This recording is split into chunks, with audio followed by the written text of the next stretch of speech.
dreamers, for the awake and everything that's between them, for the awake and everything they believe in, and when believing ain't enough, I be up. What's going on, everyone? This is David Learned Live. First things first, apologies are in order. It's been a while since I've actually put anything out.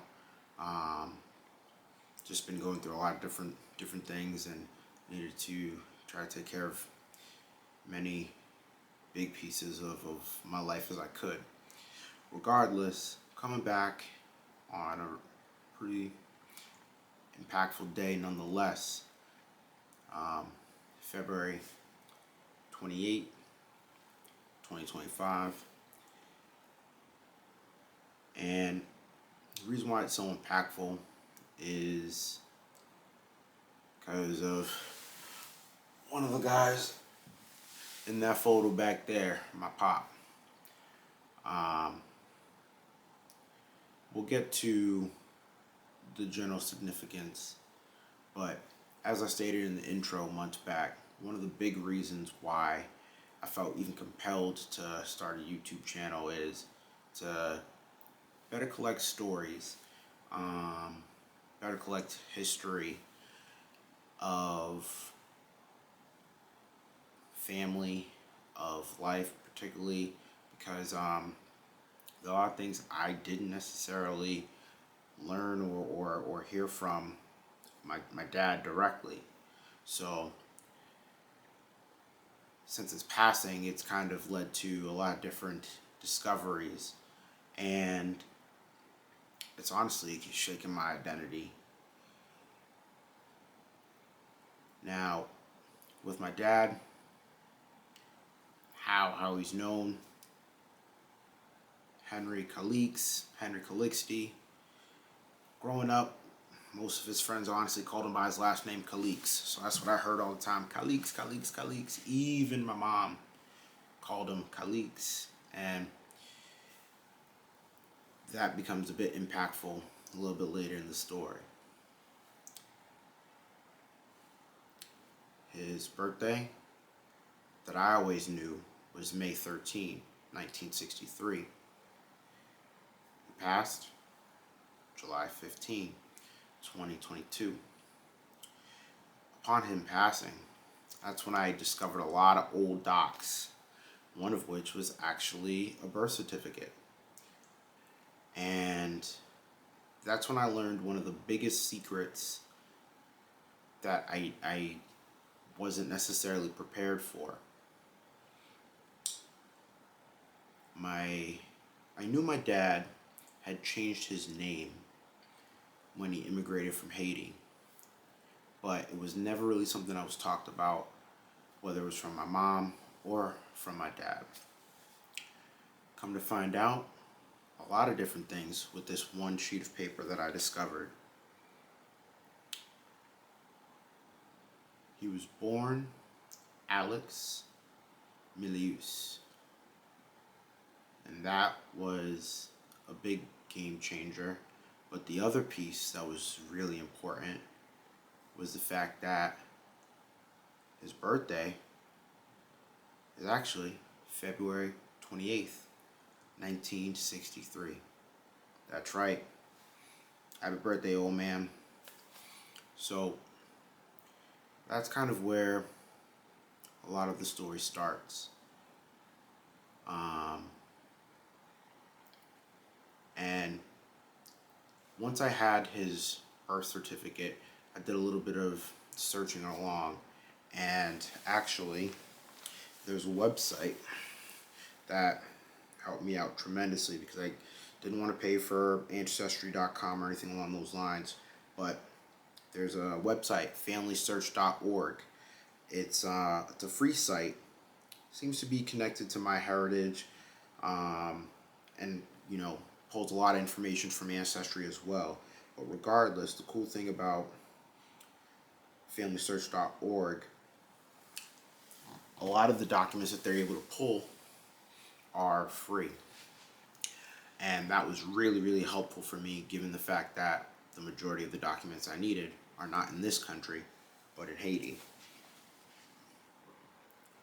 So One of the things that I knew about my dad that definitely played into his temperament, he lost his parents when he was really, really young. I never knew the names of my paternal grandparents until I did my research on his birth certificate. It was kind of hard to read. It was a bit faded, and I made a copy of it, and I still have that copy. But my paternal grandfather's name, last name is Milius, the family name. First name is Merrilus. And my paternal grandmother's name, her first name is Elaine. Last name Caluse, Caluse.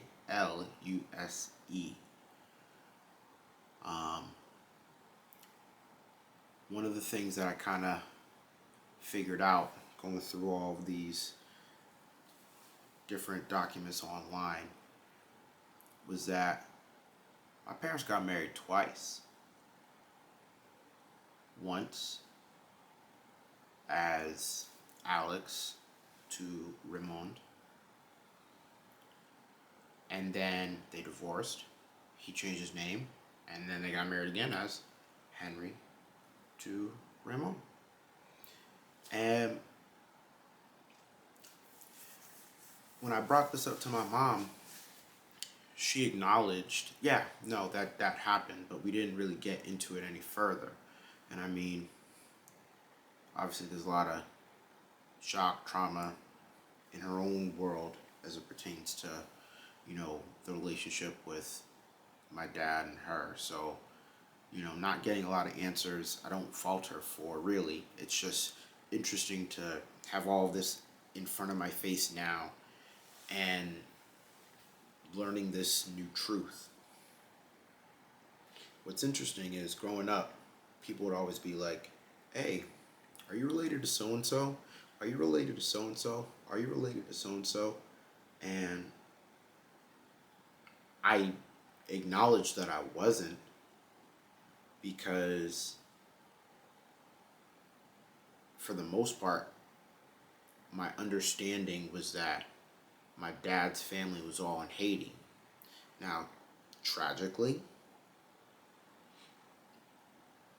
the only people remaining within his tree that I am aware of are myself, my sister, and my daughter. And that's a very, very, very harrowing concept.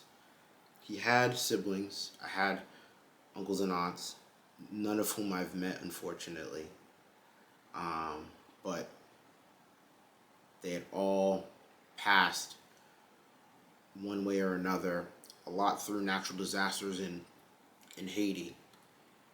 So literally all my dad had left after a certain point was myself and my sister, and along comes my baby girl. And what's interesting is, in the short 6 months that my dad and Charlotte overlapped and my dad was cognizant, I understood a lot of why he was so proud to see her.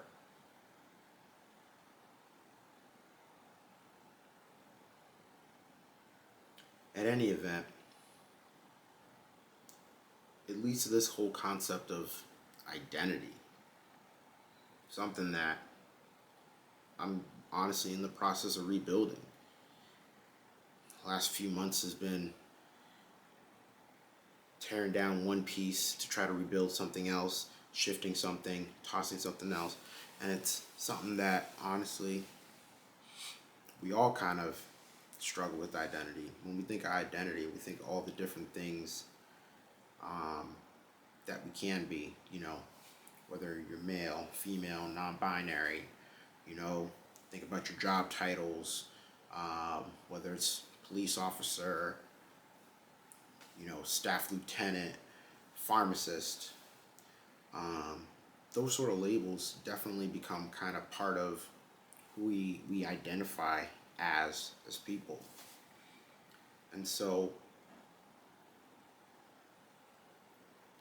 with the new knowledge that I have, I'm still kind of relearning myself.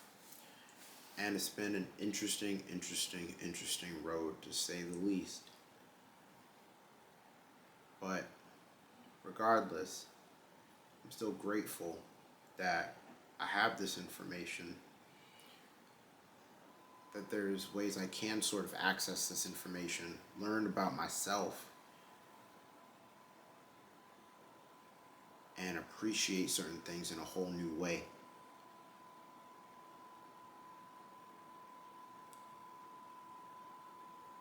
For those that are still in contact with your parents, or still in contact with your grandparents, definitely take some time, sit down, collect some of their thoughts, collect some of their stories, because there are a lot of things that you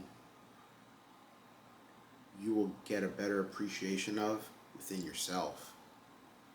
And I think that's the one major takeaway that I want to give to you guys on what would have been my father's rightful 62nd birthday. I'm very appreciative of a lot of different things in this life now. Had an opportunity to talk with a good friend of mine, and she reminded me about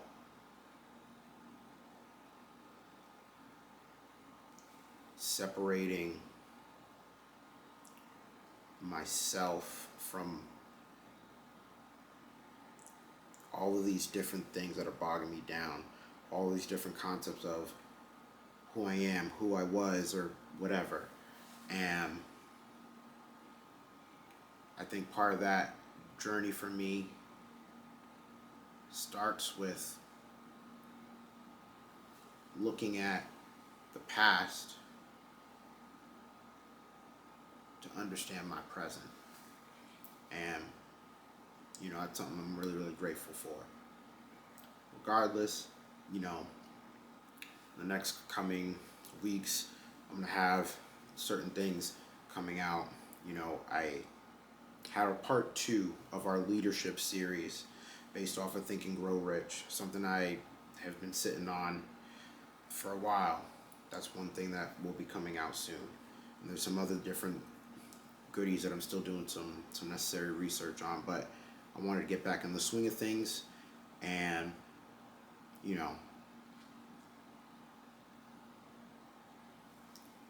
change course and really, really start to tell the stories that I feel comfortable with. Because I think a lot of telling stories helps frame the lesson.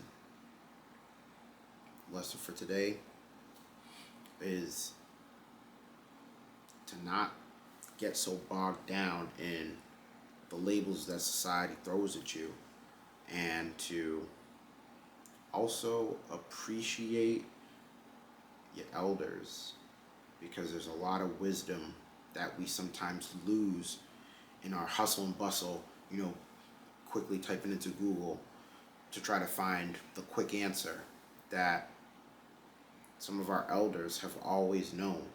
And it's one of those things that I hope to be able to pass along, whether it's to a baby girl or to whomever, But regardless, enjoy your days. It's wild because this is the 4th attempt at doing this video. I had to scrap so much footage because there's some footage where no audio was recorded, but I think it happened for a reason, and even that I'm appreciative of, because there was a lesson to learn in those little mishaps. So enjoy your days. We'll talk soon. Sometimes I wonder, will I ever sleep the same? 'Cause I let these dreams keep me awake. Said I need more, I just need more. 'Cause I need more, said I need more. So